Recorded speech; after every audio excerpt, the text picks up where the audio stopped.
think we good. I think we're good. Hello. Back-to-back weeks. Although I'm still like, I'll literally just sit here and think, do I really want to do one right now? I don't know if I need to do one. Should I? And I tell myself, no, you have to do it. You got to do it. But that's when I was getting into the weekly thing back in pandemic times, which seems like a millennia ago.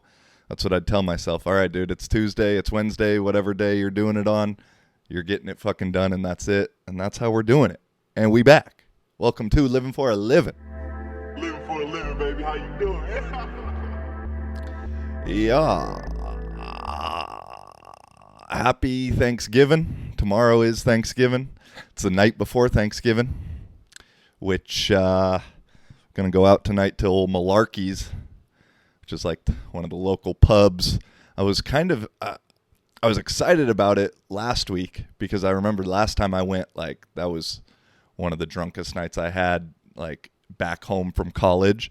And then I thought about it. I was like, shit, I don't know if anyone's going to go because the night before the Thanksgiving meetup at the bar is kind of like a college thing because everyone's back home from college for Thanksgiving break. And I've realized really quickly, well, I've been out of college for like 6 or 7 years, and so have all my friends.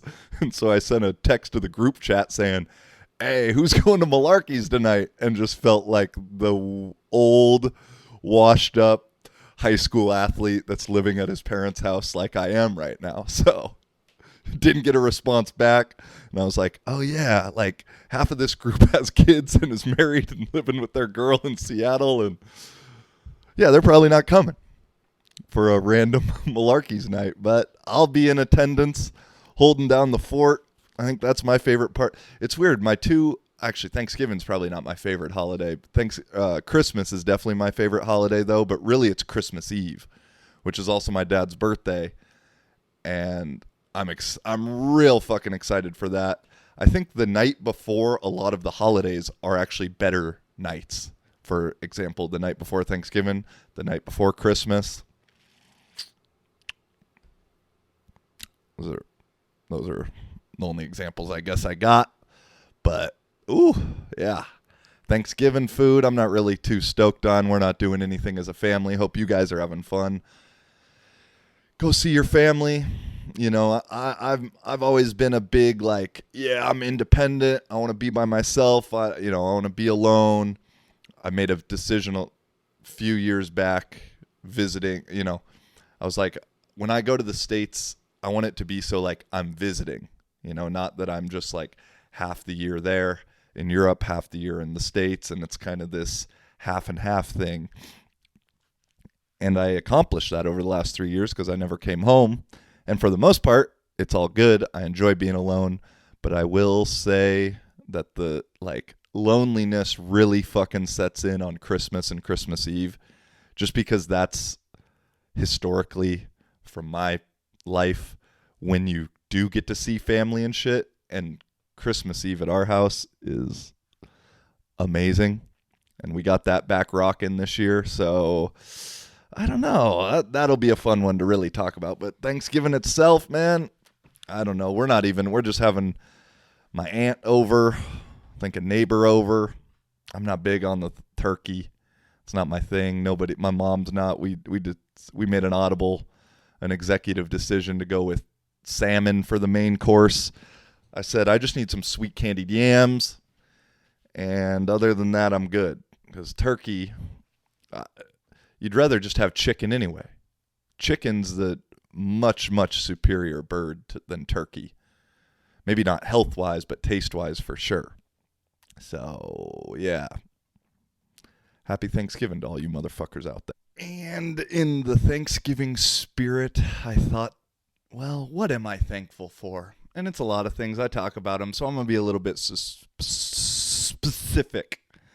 And the things I am thankful for living in the U.S. after living abroad for 3. And so I decided to do things that I am thankful for after living And so I decided to go with things that I am thankful for about the United States after living abroad for the last 7 years. And first and foremost, coming in number one is not having to pay for sauces at fast food restaurants or any restaurant for that matter. In Europe, Finland especially, it's $1.25 for a barbecue sauce at McDonald's. Huh? And that's 1A, we'll go 1B right under that. Asking for a glass of water and not getting a look like, you cheap motherfucker. You're such an inconvenience. Or also on top of that, having to specify like, no, a glass of water, a cup of water out of the tap for free, not a bottled water. Okay? Number two, and this is highly underrated, but not having to scrub the toilet bowl every single time you take a shit. For all my travelers out there, you know, I don't know what it is, whether it's the water pressure, the water level, bad toilet design, all of the above. 90% of the toilets in Europe, you need the brush right next to the bowl because every time you take a shit, there's a little skid mark chilling in the toilet looking right back at you. It feels so good to wipe, flush, and leave the fucking bathroom. Oh, that one's big. Number three, menthol cigarettes. I can't believe I'm saying that. I got back home and I thought the US had banned menthols just like Europe did. And so I didn't even ask for them when I got back. And then I was out at the bar and I heard someone do the click. And that was like a fucking crackhead. You know, that was like hearing the pipe. I turned my head. Huh, are those menthols? Yeah. Where'd you get them? At the gas station. They're not illegal? No. Oh, let me get them. So I was on the menthol kick for a minute. Little Camel Crush Green, baby. But now I'm really not on the cigarette game, but instead, these fucking Elf bars are so good. And now I'm a vapor. Although I don't smoke cigarettes anymore, so I think this is a little bit better. Taste like candy. I totally understand why they're trying to get these out of kids' hands because this shit is fire. But also when I'm drinking, I need that real cigarette. A cigarette and a beer together, boy, that's a combination for the ages. And finally, last but not least of things that I'm thankful for, and this one's a big one from Finland, but I'm thankful that I can go out in public and talk to a stranger and have a normal, good conversation, and they don't have to be blacked out in order for that to happen. For whatever reason, up in the Nordics, the only conversation that's going to be more than 3 words with a stranger you will have is only going to be if they're blacked out. And so that's what I'm thankful for. I didn't say this last episode, but in case you're wondering where the hell I am, I'm not at my house right now. I'm at my cousin's house. Shout out my boy Jay. He is in Costa Rica right now, and hopefully I'm going to be able to use his spot to record when he's at work and shit, because that was also part of the reason I hadn't recorded in the 2 months I'd been home is back home living with the folks. There's not a lot of quiet time. Well, it's quiet, but there's not a lot of uninterrupted times.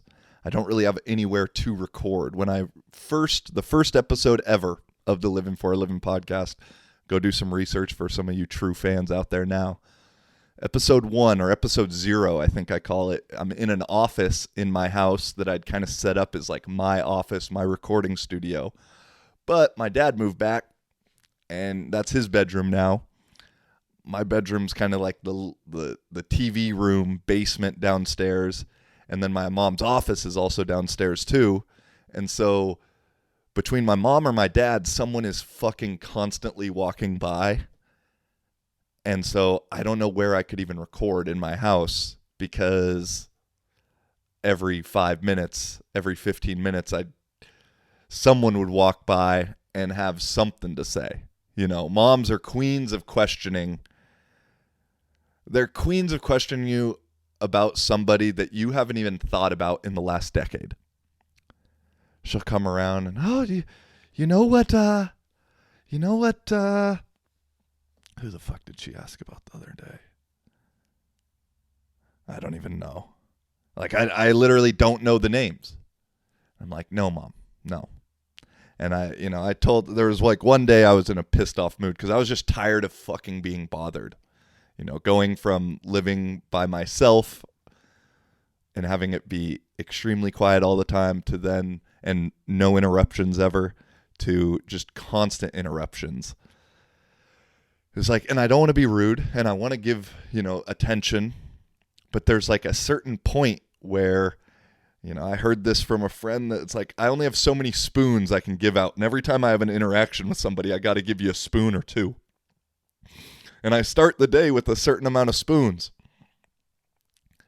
And between those two, I'm handing out spoons. By 5 o'clock, I'm out of spoons. I'm out of dumb questions to answer. That's just how it is. And then, and even if then my dad doesn't interrupt me, I don't know what it is. Like, I don't know what age it is, but at a certain age of an old man, you're just required to make as much fucking noise as possible for anything that you do. Or even if you're not doing anything. And so I couldn't record at home too because you just hear noises in the background.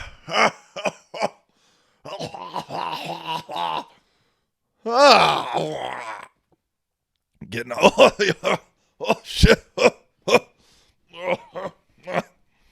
I mean, it's fucking insane. And I noticed because it pisses me off at a certain point now. I mean, I've learned to laugh about it and train myself